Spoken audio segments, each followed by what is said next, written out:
I'm Carol Davis, and this is my performance intervention presentation on electronic performance support systems. You're probably already familiar with electronic performance support systems. An electronic support system can be simple, as you see here.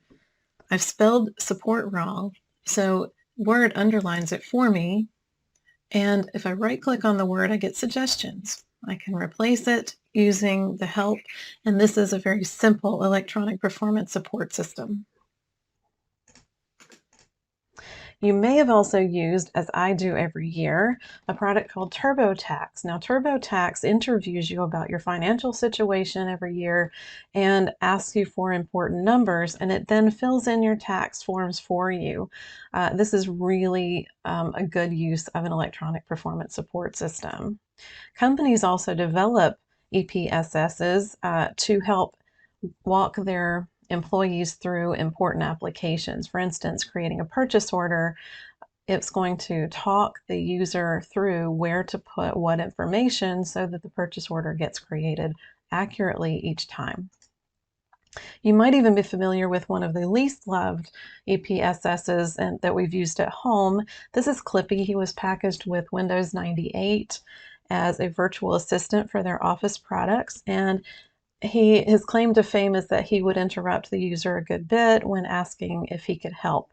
So there's actually a very funny skit on SNL.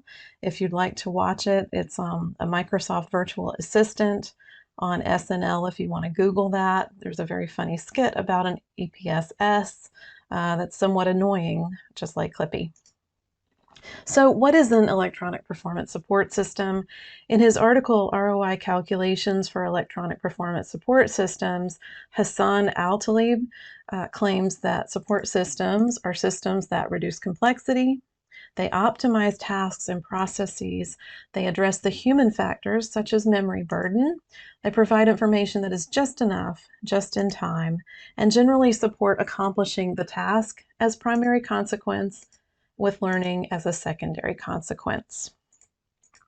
So common characteristics of an EPSS would be that they are computer-based, they're used during a work task, they're controlled by the worker, and they're free from extra information. They also allow for fast access to information, and they integrate information, advice, and experience. So it's that knowledge of the organization that is leveraged so that more people have access to that. So when you might use an EPSS, there are several reasons we might use one. If you have a learner who was trained on something or some task, but they didn't apply that soon enough after the training to remember, or tasks that are performed infrequently and the user is just not feasible for the user to remember how to do that particular task all the time, or when training isn't feasible for that particular task.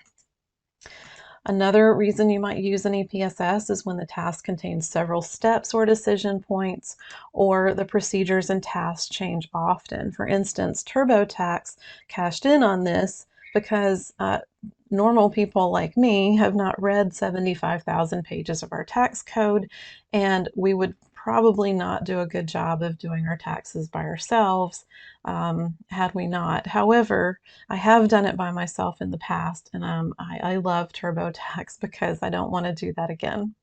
So another reason you might want to use an EPSS is when you bring in new employees and you want them to hit the ground running and perform new tasks immediately, or when accuracy is critical and a possibility of errors is high or risky, for instance, in financial settings. So some advantages to an EPSS: it will reduce training costs if you can walk users every time through a particular task. It increases worker autonomy. So if the worker can actually perform the task successfully without having to stop and ask someone questions, that's actually a very good thing. It increases quality due to uniform work procedures, and it enables knowledge capitalization. So if you have that expert information in your organization, you can leverage that by enabling other people to perform tasks as that person would. So drawbacks: you would need a high degree of knowledge to implement, and You need to find the right experts, and it can be expensive.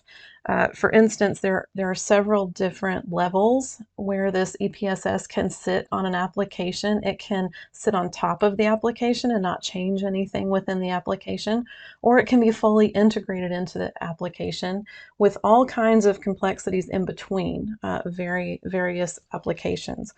And some of those are very expensive and time consuming to implement or to create.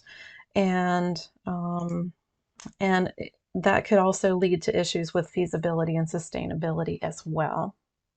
So here are some of the references I used, and I hope you enjoyed my presentation.